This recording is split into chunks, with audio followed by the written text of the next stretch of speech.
கிறிஸ்துவுக்குள் பிரியமானவர்களே, கர்த்தராகிய இயேசு கிறிஸ்துவின் நாமத்தில் உங்களுக்கு வாழ்த்துதல் தெரிவித்துக் கொள்கிறேன். இந்த புதிய நாளிலும் அப்பா உங்களை புதிய நன்மையினாலும் புதிய கிருபையினாலும் பார்த்து கொண்டிருக்கிற கோடிக்கணக்கான அப்பாவுடைய பிள்ளைகள் உங்களை ஆசீர்வதிப்பாங்க. கடைசியில் உங்க எல்லாருக்காக நான் ஜெபிப்பேன். ஏசப்பா பார்த்து கொண்டிருக்கிற எல்லாருக்கும் அற்புதத்தை செய்வாங்க. இந்த காலை நேரத்திலும் அப்பா உங்களோடு கூட பேச போகிற வார்த்தை மீகா 4ஆம் அதிகாரம் 10ஆம் வசனம். மீகா 4th chapter verse 10. கர்த்தர் உன்னை உன் சத்துருக்களின் கைக்கு நீங்களாக்கி மீட்பார். அல்லேலூயா. இந்த காலை நேரத்துல அப்பா அருமையான ஒரு வாக்கு உங்களுக்கு கொடுக்கிறார்.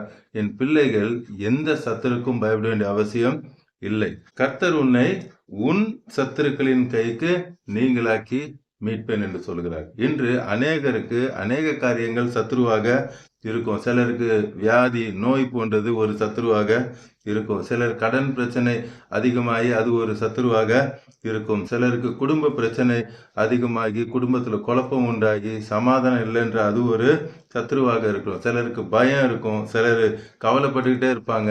சிலருக்கு தோல்வி அடைஞ்சிட்டே இருக்கும். இப்படி அநேக சத்துருக்கள் உங்க வாழ்க்கையில அநேகம் இருக்கு.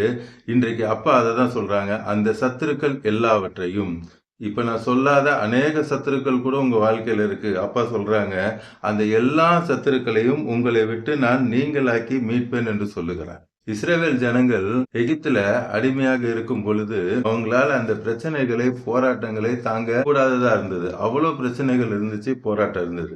யாத்ராகமம் 3ஆம் அதிகாரத்துல வசனம் எக்ஸோடஸ் 3:7 அப்பொழுது கர்த்தர் எகிப்தில் இருக்கிற என் ஜனத்தின் உபத்திரவத்தை நான் பார்க்கவே பார்த்து, என் ஜனத்தின் உபத்திரவத்தை அப்பா பார்க்கறாங்க. இன்றும் பார்த்து கொண்டிருக்கிற கோடிக்கணக்கான அப்பாவுடைய பிள்ளைகள் உங்களுடைய உபத்திரவத்தை அப்பா பார்க்கவே பார்த்து ஆலோட்டிகளின் நிமித்தம் அவர்கள் இடுகிற கூக்குரலை கேட்டேன், அவர்கள் படுகிற வேதனைகளையும் அறிந்திருக்கிறேன் என்று சொல்லுகிறார். இந்த காலை நேரத்துல நீங்க நினைக்கலாம், என் பிரச்சனை யாருக்குமே தெரியாது, என் போராட்டம் யாருக்குமே தெரியாது, நான் கடந்து செல்லுகிற பாதை யாருக்குமே தெரியாது நீங்க நினைத்து கொண்டிருக்கலாம். அப்பா சொல்றாங்க, உங்க பிரச்சனை அவருக்கு தெரியும், உங்க போராட்டம் தெரியும், உங்க கடன் பிரச்சனை தெரியும், நீங்க என்ன குழப்பத்தின் சூழ்நிலையில போயிட்டு இருக்கீங்கன்னு அப்பாவுக்கு தெரியும். நீங்க இப்பொழுதும் உயிரை விட்டுடலாம், நான் சூசைட் பண்ணிடலாம்னு சொல்லி கூட பார்த்து கொண்டு இருக்கிறீங்க, அதுவும் அப்பாவுக்கு தெரியும் என்று சொல்லுகிறாங்க. இன்று உங்களுக்கு விடுதலை கொடுக்க வேண்டும் என்று அப்பா விரும்புறாங்க. நீங்க வாழ்ந்து சுகித்திருக்க வேண்டும் என்று சொல்லிதான் அப்பா விரும்புறாங்க. எல்லாவற்றையும் என் பிள்ளைகள் வாழ்ந்து சுகித்திருக்க வேண்டும். நீங்க சாகணுன்றது அப்பாவுடைய திட்டம் அல்ல. நீங்க எல்லார் கண்களுக்கு முன்பாகவும் வாழ்ந்து நன்றாய் ஆசீர்வாதமாய் இருக்க வேண்டும் என்பதுதான் சித்தம். நீங்க கடல்ல நொடுங்கி போவது அப்பாவுடைய சித்தம் அல்ல. நீங்க வியாதியில நொடிந்து போவது அப்பாவுடைய சித்தம் அல்ல. உங்க பிசினஸ்ல ஒண்ணு இல்லாம க்ளோஸ் பண்ற சூழ்நிலைக்கு வருவது அப்பாவுடைய சித்தம் அல்ல.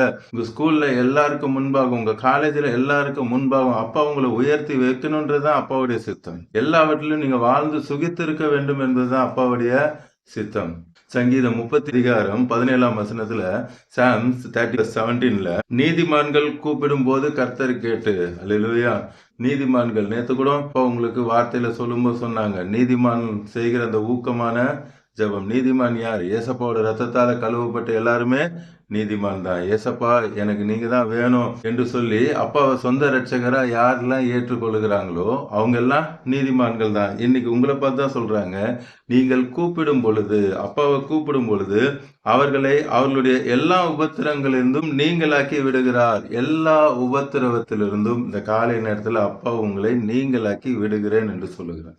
மனுஷன் சொன்னா நடக்காது. ஆனா சர்வ வல்லமுள்ள தேவன், அண்ட சராசரங்களை படைத்த தேவன், நம் தகப்பன் சொல்லுகிறார், இன்னைக்கு என்ன பிரச்சனையோடு கூட என்ன போராட்டத்தோடு நீங்க கடந்து சென்று கொண்டு இருக்கிறீங்களோ அது எல்லாவற்றிலிருந்து நான் நீங்களாக்கி விடுவிக்க போகிறேன்.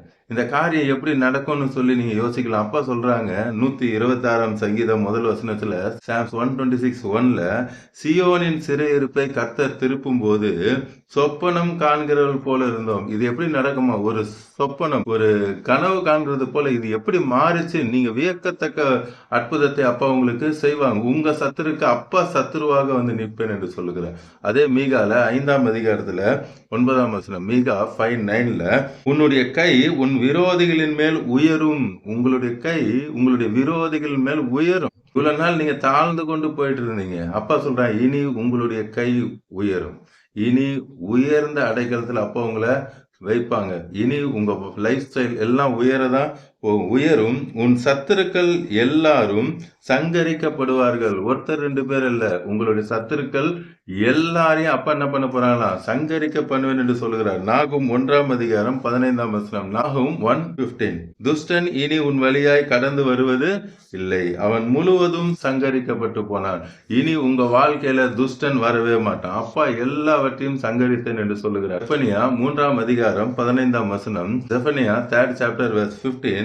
கர்த்தர் உன் ஆக்கினைகளை அகற்றி, உங்களுடைய எல்லா ஆக்கினைகளையும் அப்பா அகற்றி உன் சத்துருக்களை விலக்கினார். உங்களுடைய எல்லா சத்துருக்களையும் உங்களை விட்டு அப்பா என்ன பண்ணிட்டாங்க? விலக்கிட்டாங்க. இஸ்ரவேலின் ராஜாவாகிய கர்த்தர் உன் நடுவில் இருக்கிறார். இவ்வளவு நாள் உங்க நடுவுல பிரச்சனை, போராட்டம், வறுமை, தரித்திரம் எல்லாம் நடுவுல இருந்துச்சு. அப்ப இந்த காலை நேரத்துல சொல்றாங்க, அப்பா உங்க நடுவுல இருக்க போறாங்க. உங்க பிரச்சனையின் நடுவுல, உங்க போராட்டத்தின் நடுவுல, எல்லாவற்றின் நடுவுல இனி அப்பா உங்க நடுவுல இருக்க போறாங்க. அதுதான் யோவான் 8 அதிகாரம் 36 சொல்லியிருக்காங்க. குமாரன் ஏசப்பா விடுதலை ஆக்கினால் மெய்யாகவே விடுதலை ஆவீர்கள், நிச்சயமாகவே உங்களுக்கு விடுதலை உண்டு. அதனால சொல்ல, இனி தீங்கே காணாதிருப்போம். உங்க வாழ்க்கையில இனி தீங்கே வராது, எல்லாவற்றையும் இனி நீங்க காணாதிருப்பாங்க. கடைசியா ஒரு வசனம் பார்க்கலாம். ரோமர் 8 அதிகாரம் 28 ரோமர்ஸ் 8:28. அன்றியும் அவருடைய தீர்மானத்தின்படி அழைக்கப்பட்டவர்களாய், அவருடைய தீர்மானத்தின்படி அழைக்கப்பட்டவர்களாய், இன்று பார்த்து கொண்டிருக்கிற கோடிக்கணக்கான அப்பாவுடைய பிள்ளைகள் நீங்க அவரால் அழைக்கப்பட்டவர்கள். அதனால்தான் இன்னைக்கு அப்பாவோட வார்த்தையை நீங்க கேட்டுக்கொண்டு இருக்கிறீங்க. ஏன்னா அப்பா இன்று உங்களுக்கு அற்புதம் செய்யணும்னு முடிவு பண்ணிட்டாங்க. இன்று உங்களுக்கு அதிசயத்தை செய்யணும்னு முடிவு பண்ணிட்டாங்க. இன்று உங்க வியாதி போகணும்னு முடிவு பண்ணிட்டாங்க. இன்று உங்கள் கடன் போக வேண்டும் என்று முடிவு பண்ணிட்டாங்க. இன்று உங்க குடும்பத்துல சமாதானம் தரணும்னு முடிவு பண்ணிட்டாங்க. இன்று உங்க குழந்தையின்மையை மாற்றி உங்களுக்கு ஒரு அருமையான குழந்தை பாக்கியத்தை கொடுக்க அப்பா முடிவு பண்ணிட்டாங்க. உங்க பிள்ளைகளுக்கு திருமணம் நடக்கணும்னு சொல்லி முடிவு பண்ணிட்டாங்க. இப்படி என்னென்ன காரியத்தோடு கூட நீங்க பார்த்து கொண்டு இருக்கிறீங்களோ, இன்று இந்த ஆசீர்வாதத்தை உங்களுக்கு கொடுக்க வேண்டும் என்று சொல்லிதான் அப்பா அழைத்திருக்கிறார். அதனால்தான் இன்று நீங்க அப்பாவோட வார்த்தையை கேட்டுக்கொண்டு இருக்கிறீங்க. அழைக்கப்பட்டவர்களாய் தேவனிடத்தில் அன்பு கூறுகிறவர்களுக்கு, அப்பா கிட்ட அன்பு கூறணும். நீங்க அன்பு கூறனால்தான் இன்னைக்கு அப்பாவோட வார்த்தையை கேட்கறீங்க.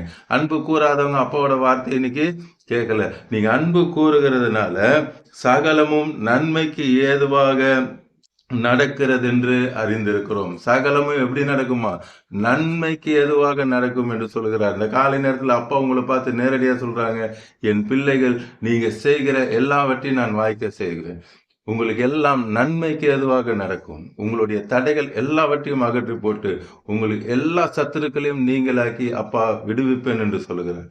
இப்பொழுது நாம் கண்களை மூடி கல்வாரி சிலுவையை பார்க்கலாமா? அன்பின் பரலோக தகப்பனே, இந்த காலை நேரத்தில் உங்களுடைய பிள்ளைகளோடு கூட பேசுனீங்கப்பா. பார்த்து கொண்டிருக்கிற கோடிக்கணக்கான நம்முடைய பிள்ளைகளை இப்பொழுதே நீர் தொடுகிறதுக்காக நன்றி. அவங்க என்ன பிரச்சனையோட, என்ன வேதனையோட, குடும்ப பிரச்சனையா இருக்கலாம், கவலை, கண்ணீர், வேதனை, ஒரு நல்ல வேலை இல்லை, கடன் பிரச்சனை அதிகமாயிடுச்சு, பிசினஸ் இல்லை, எனக்கு ஞானம் இல்லை, படிக்கிறதுக்கு ஞானம் இல்லை, இப்படி அநேக காரியங்களை குறித்து உங்களுடைய பிள்ளைகள் இப்பொழுது பார்த்து கொண்டு இருக்காங்கப்பா. இப்பொழுதும் சைனஸ் பலவீனத்தோடு கூட பார்த்து கொண்டு இருக்கிறீங்க. நானும் டெய்லி தான் பார்க்குறேன் பிரதர், இந்த சைனஸ் போக மாட்டேங்குதுன்னு சொல்லி பார்த்து கொண்டு இருக்கிறீங்க. இப்பொழுதே அப்பாவோட சுகமளிக்கும் வல்லமை உங்கள் மேல் இறங்குகிறது. அந்த சைனஸ் இருந்த இடமே தெரியாதபடி இப்பொழுது அப்பாவோட சுகமளிக்கும் வல்லமை இறங்கி கொண்டிருக்கு. பெற்றுக்கொள்ளுங்க. Thank you Jesus, divine healing Lord. இப்பொழுதே உங்களுடைய சுகமளிக்கும் வல்லமை இறங்குகிறதற்காக. இது மாத்திரமல்ல, எனக்கு இந்த பலவீனம் இருக்குன்னு சொல்லி அநேகர் சொல்றீங்க. இப்பொழுது அப்பாவோட சுகமளிக்கும் வல்லமை இறங்குகிறது. உங்களுக்கு என்ன பலவீனமா இருந்தாலும் சரி, இப்பொழுதே அப்பாவோட சுகமளிக்கும் வல்லமை இறங்குகிறதற்காக தெய்வீக சுகத்தை இப்பொழுதே அப்பா கட்டளை எடுக்கிறார். உடைய ஆவினாலே சாவுக்கு எதுவான சரீரமா இருந்தால் இப்பொழுதே அந்த உயிர்த்தெழுதலின் வல்லமை இறங்குகிறது. அழுது கொண்டு பார்த்து கொண்டு இருக்கிறீங்க. என் பிள்ளைகள் ஐசியூல இருக்காங்க, என் அப்பா அம்மா ஐசியூல இருக்கிறாங்க, என் உறவினர் ஐசியூல இருக்காங்க, என் ஃப்ரெண்ட்ஸ் ஐசியூல இருக்காங்க. இப்படி அநேகர் அடுத்தவர்களுக்காக வேதனையோடு கூட ஜெபித்து கொண்டு இருக்கிறீங்க.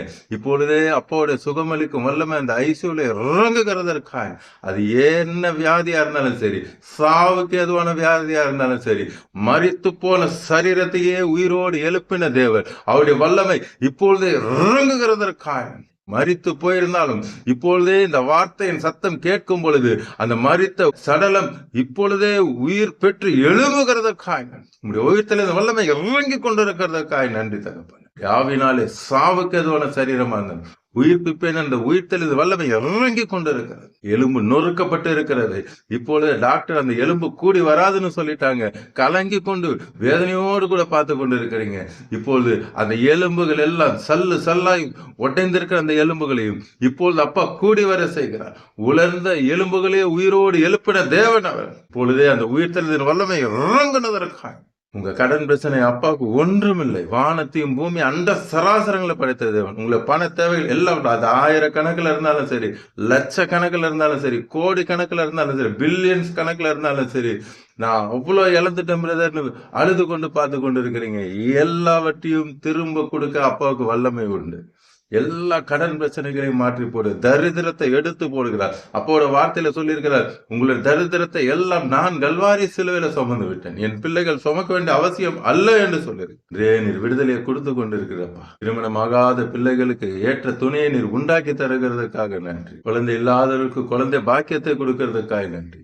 உன்னுடைய எல்லா சத்துருக்களுக்கும் நீங்களாக்கி இளைப்பார பண்ணினேன். கர்த்தர் நிச்சயமாய் உனக்கு ஒரு வீட்டை உண்டு பண்ணுவார் என்ற வார்த்தையின்படி எல்லா சத்துருக்களையும் துரத்தி உங்க பிள்ளைகளுக்கு இளைப்பாறுதல், நல்ல ரெஸ்ட்டை கொடுத்து நிச்சயமாய் வீட்டை உண்டு பண்ணுவேன் என்ற வார்த்தையின்படி அருமையான வீட்டை உடைய பிள்ளைகளை நீர் உண்டு பண்ணி கொடுக்கிறீரப்பா. இல்லாத லேண்டை வாங்கி, ஆம் தகப்பனை, இல்லாத அந்த வீட்டை நீரே உண்டு பண்ணி உடைய பிள்ளைகளை ஆசீர்வதிக்கிறேன். அநேக சாட்சிகள் ஏசப்பா சொன்னது போலவே நடந்தது என்று சொல்ல போகிறதுக்காக நன்றி தகப்பனை. உடைய நாமம் மகிமை இன்று பார்த்து கொண்டிருக்கிற கோடிக்கணக்கான உடைய பிள்ளைகள் எல்லாரும் அற்புதம் செய்றீங்க. எல்லா உதிரப்போக்கு பிரச்சனையும் நீர் அப்பா உங்களுடைய தழும்பலால சுகத்தை தருகிறேன். சிசரியன் பண்ணதுனால அந்த பேக் பெயின், அந்த ஹிப் பெயின் எல்லாவற்றையும் உங்களுடைய தழும்புகளால நீங்க சுகம் தரீங்கப்பா. ஒரு குடத்தை கூட தூக்க முடியலையான்னு வேதனையோடு கூட பார்த்து கொண்டு இருக்கிறாங்க. உங்களுடைய சுகமளிக்கும் வல்லமை இப்பொழுதே இறங்கி தெய்வீக சுகத்தை நீங்க கொடுத்து கொண்டு இருக்கிறீங்கப்பா. இந்த தெய்வீக சுகம் உண்டானதற்காக நன்றி தகப்பன. பிள்ளைகளுக்காக வேதனையோடு கூட பார்த்து கொண்டு இருக்கிறாங்க. அவர்கள் எதிர்காலத்தை குறித்து பயந்து திகைத்து கொண்டு பார்த்து கொண்டு இருக்கிறீங்க. பிள்ளைகளோட எதிர்காலத்தை குறித்து நீங்க கவலைப்பட வேண்டாம். பிள்ளைகள் கர்த்தரால் வருகிற சுதந்திரம், அவர் கொடுத்த சுதந்திரம். நீங்க அப்பா கிட்ட ஒப்பு கொடுத்து ஜெபம் பண்ணுங்க. அவங்களுடைய எல்லா காரியத்தையும் அப்பா மாற்றுவாங்க. விபச்சார வேசித்தனத்துல இருக்கிறேன், குடிக்கிறேன்னு சொல்லி அநேகர் பாவத்திலிருந்து பார்த்து கொண்டு இருக்கிறீங்க. இப்பொழுதே உங்களுக்கும் ஏசப்பா அற்புதம் செய்யணும். உள்ளத்தின் ஆழத்திலிருந்து சொல்லுங்க, அப்பா எனக்கு இந்த குடி வேணாம், இந்த விபச்சார வேசித்தனம், இந்த பாவம்லாம் வேணாம். கோவப்படக்கூடாது, பொய் சொல்லக்கூடாது, கெட்ட வார்த்தை பேசக்கூடாது, இப்படி என்னென்ன பாவங்கள் உங்களுக்கு இருக்கோ அப்பாட்ட இப்போ ஒப்பு கொடுங்க. இப்பொழுதே இந்த நொடியே அப்பா உங்களை பரிசுத்தமாக்குவார். அவருடைய நாமம் எகோவா மெக்காத்திஸ், நானே உங்களை பரிசுத்தமாக்கும் கர்த்தர் என்று சொல்லியிருக்கிறார். இப்பொழுதே அப்பாவோட ரத்தத்தினால உங்களை கழுவி சுத்திகரித்து பரிசுத்தப்படுத்துகிறதுக்காக உங்களுக்கும் நித்திய ஜீவனை தருகிறார். பார்த்து கொண்டிருக்கிற எல்லாருக்கும் நித்திய ஜீவனை தருகிறதுக்காக நன்றி அப்பா. பார்த்து கொண்டிருக்கிற கோடிக்கணக்கான உடைய பிள்ளைகள் அவர் குடும்பத்தை ரட்சித்து ஆசீர்வதிக்கிறதுக்காக நன்றி. இயேசு நாமத்தில் ஜெபிக்கிறேன் நல்ல பிதா. அமேன், அமேன். தொடர்ந்து பாருங்க, அப்போட வார்த்தையை கேளுங்க, அநேகருக்கு ஷேர் பண்ணுங்க. எல்லோரும் ரட்சிக்கப்படட்டும், ஆசீர்வதிக்கப்படட்டும். உங்களுக்கு பிரேயர் பாயிண்ட்ஸ் நான் கமெண்ட்ல போடுங்க. உங்களுக்காக நான் ஜெபிப்பேன். ஏசப்பா உடனே அற்புதம் செய்வாங்க. அதே கமெண்ட்ல ஏசப்பா எனக்கு அற்புதம் செஞ்சுட்டாங்கன்னு நீங்க சாட்சி சொல்லுவீங்க. God bless you all. Praise எல்லாம்.